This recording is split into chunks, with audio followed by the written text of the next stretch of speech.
Meenakshi YouTube channel చూస్తున్న వారందరికీ ధన్యవాదములు. నమస్తే. చాలా వీడియోలు చేసి పెడుతూ ఉన్నాను. మరి నచ్చినట్లయితే లైక్ చేయండి, షేర్ చేయండి, సబ్స్క్రైబ్ చేయండి. అధిక ధనవంతులు లిక్విడ్ మనీ అంటే ధనవంతుల్లో కూడా ఆస్తులు అంతస్తులు ఉండి వారికి ఎప్పుడు లిక్విడ్ మనీ కూడా వారి దగ్గర ఎక్కువ ఉంటూ ఉంటుంది, చేతిలో ఉండడం. అట్లాగే ఉద్యోగ వ్యాపారంలో పేరు ప్రతిష్టలు మంచి రాజయోగాలు సంప్రాప్తించాలంటే ఏ గ్రహం ఇస్తుంది? చంద్రగ్రహం. గ్రహాలకి రాజు రాణి చంద్రగ్రహం. గ్రహాలకు రాణి చంద్రగ్రహం. చంద్రుడు చంచల గ్రహం అయినప్పటికీ చంద్రుడు పూర్ణచంద్రుడు ఉంటే మంచిది. పూర్ణచంద్రుడు మీన్స్ పౌర్ణమే కాదండి, శుక్లపక్ష అష్టమి మొదలు కృష్ణపక్ష అష్టమి వరకు పూర్ణచంద్రుడే ఇలా పుట్టినవారు. అట్లాగే చంద్రుడు పాపగ్రహాలతో లేకుండా, పాపగ్రహ వీక్షణ లేకుండా, ఇది ఫస్ట్ పాయింట్. 2, మీ చంద్రుడి నుండి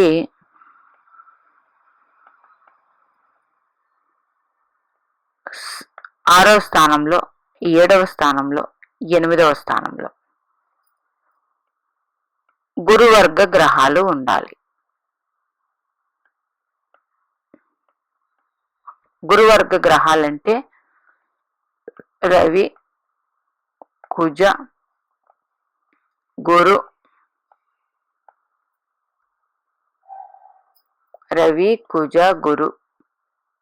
కేతు గ్రహం వస్తారు.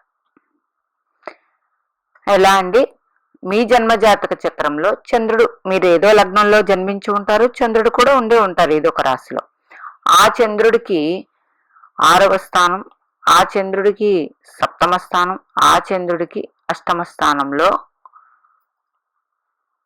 గురువర్గ గ్రహాలు ఉండాలి.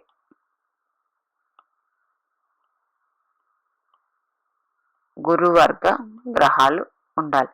ఉన్నట్లయితే జీవితం ప్రశాంతంగా ఉంటుంది, మంచి పేరు ప్రతిష్టలు కలిగి ఉంటారు.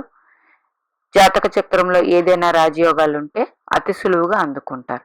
మాకు చంద్రుడి నుంచి 6, 7, 8 స్థానాల్లో అసలు గ్రహాలు లేవండి. మీరు చెప్పినట్టు ఏది గురువర్గ గ్రహాలు. ఎలా? అప్పుడు చంద్రుడి నుండి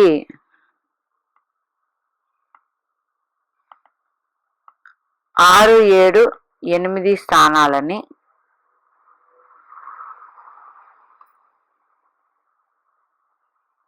గురువర్గ గ్రహాలు చూడాలి.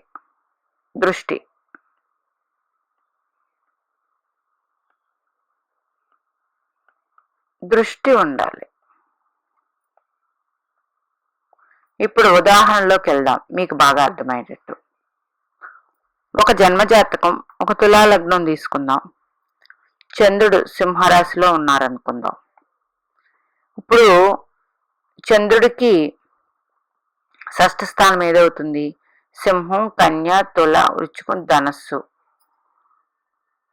6వ స్థానం మకర రాశి, 7వ స్థానం కుంభరాశి, 8వ స్థానం మీనరాశి. ఇక్కడ కుంభరాశిలో గురుడు ఉన్నారు చంద్రుడి నుంచి, అంటే చంద్రుడికి 7వ గురుగ్రహం ఉన్నారు. ఇది మంచి యోగం. అదేవిధంగా కర్కాటకంలో కుజుడు ఉన్నారనుకుందాం. ఈ వ్యక్తికి నీచ పట్టినప్పటికీ చంద్రుడి నుండి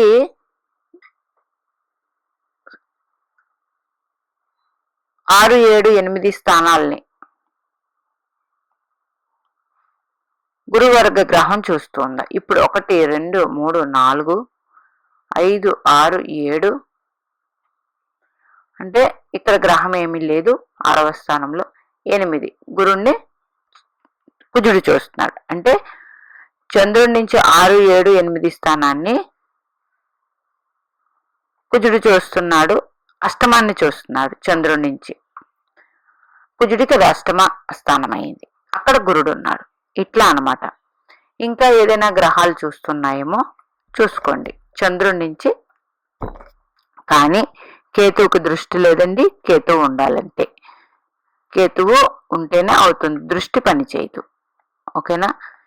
ఇట్లాగా మీ జన్మ జాతక చక్రంలో మీ చంద్రుడి నుండి ఉన్నాయి. ఒక వృశ్చిక లగ్నం తీసుకుందాం. వృశ్చిక లగ్న జాతకులు చంద్రుడు కుంభరాశిలో ఉన్నారు అనుకుందాం. ఇప్పుడు చంద్రుడి నుంచి 1, 2, 3, 4, 5, 6, 6లో ఏదైనా గ్రహాలు ఉన్నాయా, 7లో ఏదైనా గ్రహాలు ఉన్నాయా, 8లో ఏదైనా గ్రహాలు ఉన్నాయా? 6 ఏమైంది? కర్కాటక రాశి లగ్నానికి ఇది భాగ్యస్థానం. ఇక్కడ రాహు ఉన్నారు, పనిచేయదు. సప్తమం సింహరాశిలో ఏ గ్రహము లేదు, పనిచేయదు. అష్టమం శని కుజులు ఉన్నారు. ఒక గురువర్గ గ్రహం ఉంది చంద్రుడి నుంచి, ఇది వర్తిస్తుంది. అది లగ్నాధిపతి, ఇది వర్తిస్తుంది, అది లగ్నాధిపతి. ఇప్పుడు ఇదే గురుడు తులారాశిలో ఉన్నారు. 1, 2, 3, 4, 5, 6, 7, 8, 9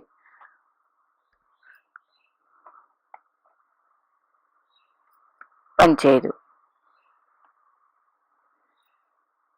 ఓకేనా? అంటే చంద్రుడికి మీ జన్మజాతకంలో చంద్రుడు ఎక్కడైతే ఉంటాడో ఆయనకి ఎదురుగా సప్తమం అవుతుంది.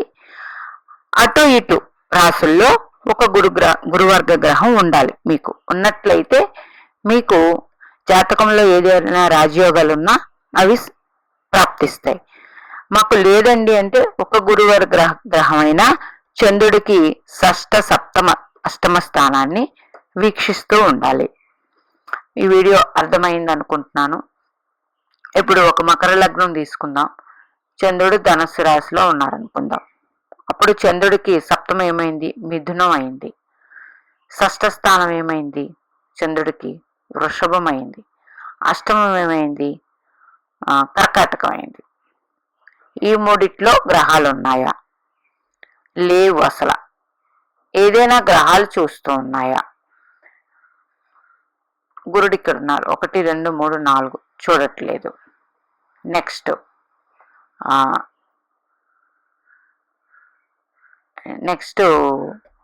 ఇంకేదైనా గ్రహాలు చూస్తూ ఉన్నాయా? చంద్రుడికి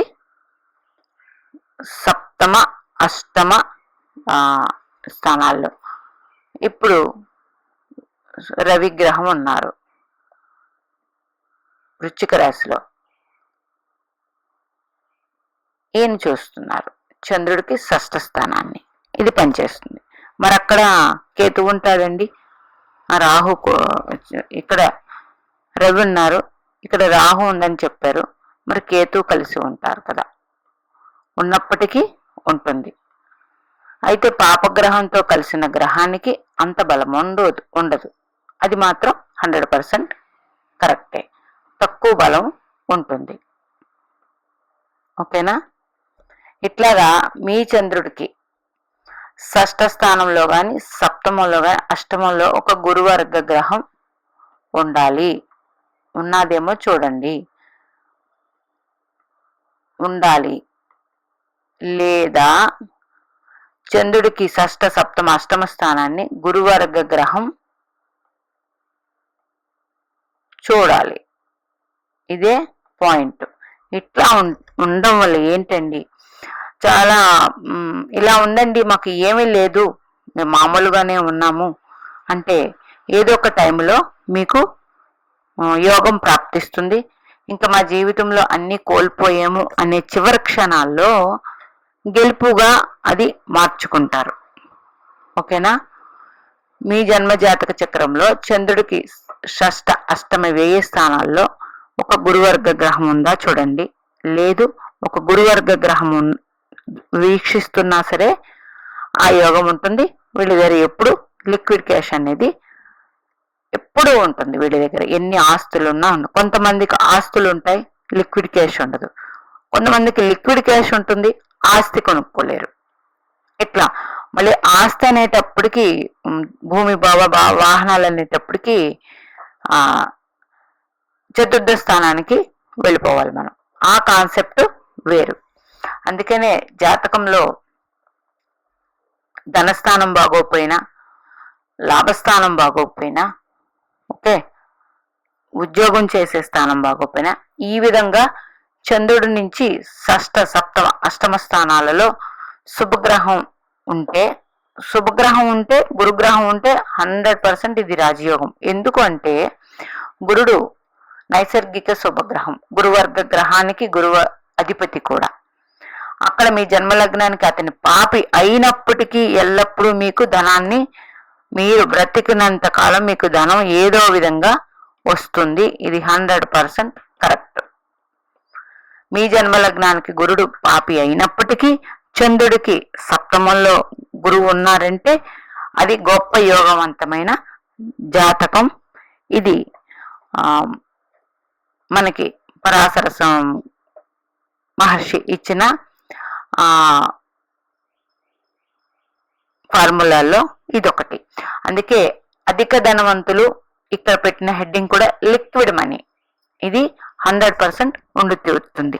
మీనాక్షి దేవ ఆశీస్సులు మనందరి మీద ఉండాలని కోరుకుంటూ నమస్తే.